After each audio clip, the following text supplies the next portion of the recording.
So some companies make it through the first year and others make it through to the fourth year. But for various reasons, a lot of companies that begin do not make it past the 5-year period. And in this video, we are going to take a look at the various reasons why companies may not succeed and the managerial approaches we can inculcate into having a successful small business from a managerial tool standpoint. So a lot of these thoughts are going to come from experience with, say, small startup businesses, some successful, some not so successful. And one thing you notice is that a lot of the times people who get into businesses, especially if it's their first time, do not know what to expect. So there are times they may be making, say, turnover that you deem reasonable, but they feel like, okay, I'm not succeeding as I ought to. And that brings us to the point of expectations. You need to have viable expectations. Now, in relation to expectations, sometimes there are various factors that can influence what your expectations are and your perspective. And one of those factors is what you are doing your only source of income or your main source of revenue, because there are times you start a company and maybe you have a family, you have certain obligations to fulfill. If you do have obligations, then it means, say, you have more to lose by this not succeeding than for someone who doesn't have obligations or someone who has another source of revenue.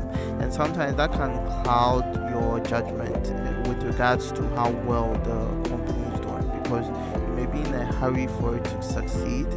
And one important thing to notice to separate being mechanical from being too emotionally responsive to what you think is happening. Another observation I made personally from dealing with companies is sometimes when you've done something over and over again, or you have a foundation for your company in terms of what you sell, how you sell, what you sell, it's okay to say, okay, this is not working. Let me see how best I can maybe change or tweak my products, or change or tweak the services or service I offer. So this brings us to point one. It's important to have a consistent inflow if you have responsibilities. And it's important to detach emotions from reality. So when you get mechanical and you have expectations for your turnover, that is what you're expecting to make. And regardless of what's going on in, say, your personal life, etc., do not let that affect too much what you feel about the state of the business. So what some people do is they have a full-time or part-time job to cater for maybe certain responsibilities they may have. Now, if you don't have responsibilities, it's much easier to just start and maybe someone else is taking care of you, or you have some money saved somewhere, investment, or maybe where you live, government caters or has made room for entrepreneurs and provides for them. That is a different case, and with that you at least have something to fall on if you do have responsibilities. Now, the mindset with which we are going to go into this framework is cost cutting. So we are going to try as much as possible to avoid, say, having an office, avoid employing. So a lot of what you'd probably look at doing would be online. So there'd be no need for an office, but you'd probably need a website. You'd obviously need some contact information and an email. You need your logo, consistent design that works with people. And if you have experience, say, in the field, you are looking to work in, that can be helpful. So if it's a sole proprietorship, you can use the companies you've worked for as your reference point in relation to, say, clients you've worked for. Now, you do not necessarily need to know how to conduct the service or the technicalities or understand the profession as much to be able to sell it. Now, let me give you an example. Say you want to go into bookkeeping. Now, your responsibility would be to market the bookkeeping service to the clients, and then find someone who is willing to, or a group of people who are willing to conduct the bookkeeping service at a fee. And by fee, we are referring to commission. So then you can go out there and pitch the company or service. Okay. Then say you charge 1,500, whatever currency we are dealing with, for bookkeeping. You could pay commission of, say, 40% of the 1,500 once you agree with whoever is conducting the service, or whoever is actually going there to provide the service. You do not necessarily need to employ someone, because what employing does is it puts a lot of pressure on you to always pay someone. Say it's at the end of the month, say it's hourly, say it's weekly, and for a startup that can be heavy. So once we have an idea of what we are going into, the thing to notice, what we are trying to do, is it viable? So we need to conduct some form of research, and one of the easiest ways to do that is, say, use an online questionnaire and garner information and check up on, say, companies that are doing what you intend to do and how they are performing and what makes them different, and ask various questions on if consumers would be interested in a service with maybe A features instead of B features, and shape the service in line with this. Now, with this approach, one thing we need to notice: marketing is not just visibility and people knowing who you are. No, marketing is about delivery, marketing is about the price, and marketing is about the quality of the work we are going to produce for the consumers. The quality of work and price points are two major factors to differentiating you from the general market, and we need to focus a lot on offering a service, if possible, at an affordable price, with the goal of penetrating the market till we are established. Not necessarily saying that once you get established you look at increasing prices, but there needs to be something about the company that makes people go like, okay, I'm going to go with you. And that's why reliability is such an important thing as a small business, because the client needs to come to you and go like, wow, that was an incredible experience, the quality of work was so good, and refer you to, say, other people. So say company A starts their business and they've been working for 6 months and they've got just one client.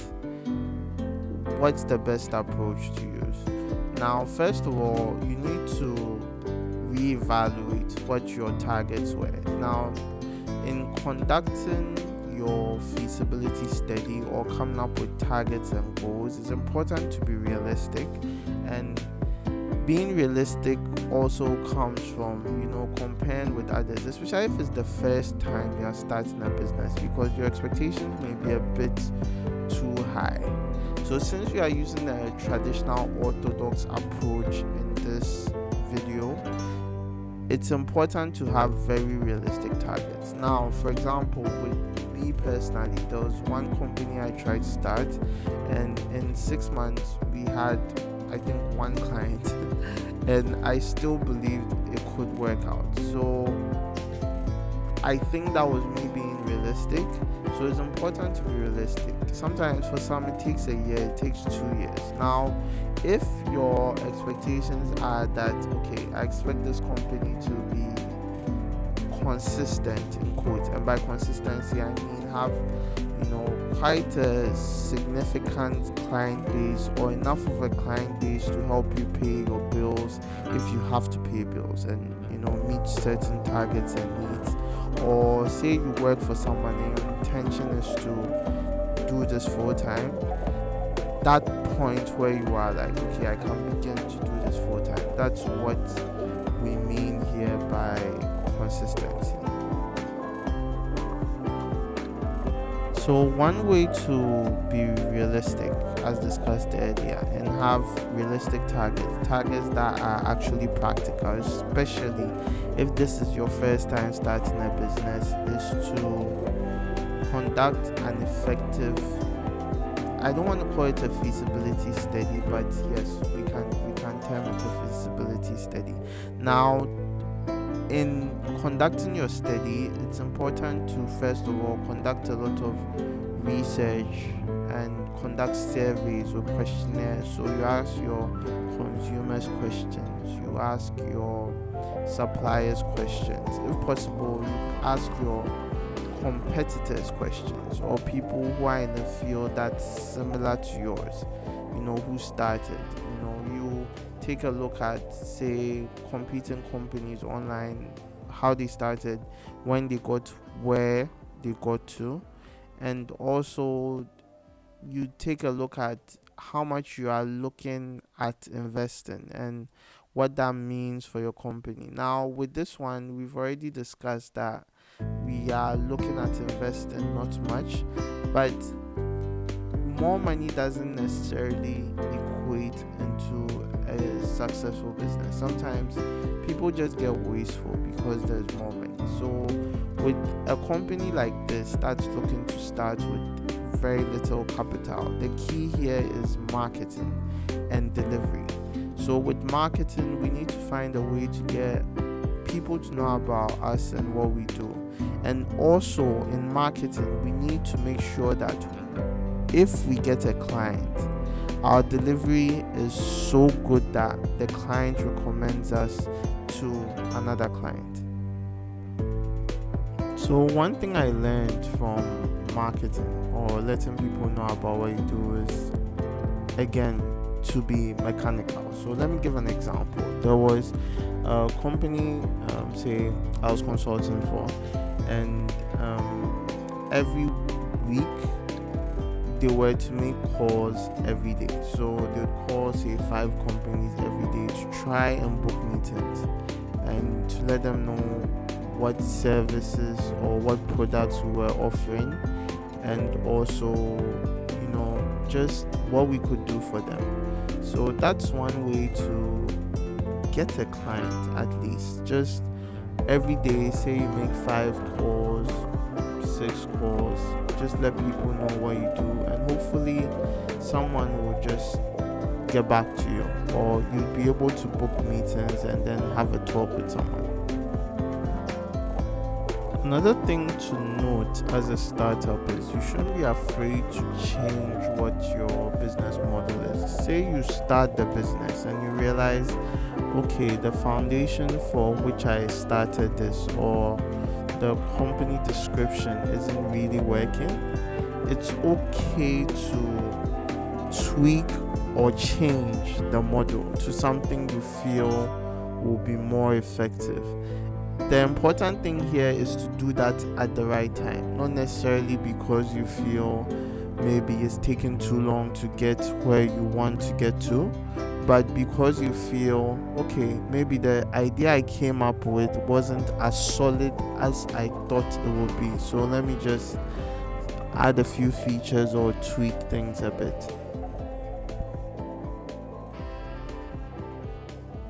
The main tools I'd recommend for when you're starting a business are the feasibility study. Obviously, that includes doing the benchmarking analysis, having a consistent design, strategic marketing, having an outside in thinking approach whereby you are just researching and surveying and taking in data, and a focus on delivery. So having an effective supply chain. So these are the main factors that I believe can go a long way into making the company successful, regardless of how much money you may or may not have. So, as I'm sure most of the viewers know, to get consumers, you need people to know what you offer, and to get people to know what you offer, you need to market your product. And there are various ways to market. We talk about strategic marketing, which is taking outside information, etc., tweaking your product, services, etc. But here we are going to focus more on visibility. So by visibility, we mean letting the people around you know what you offer, and not necessarily just the people around you, but building on the people around you and those within the sector within which you offer the service. Now, one way to do this is, say you want to create flyers, etc. You do not need to get designer and pay. You can get the number of free apps out there you can use. For example, Canva has a few free options, so you can just get there and design. Should you have problems with how to design, you can always Google, and you can always go on YouTube to find out, okay, how to design using, say, Canva, how to design using, say, PowerPoint. There are lots of ways to create an attractive marketing tool for your small business.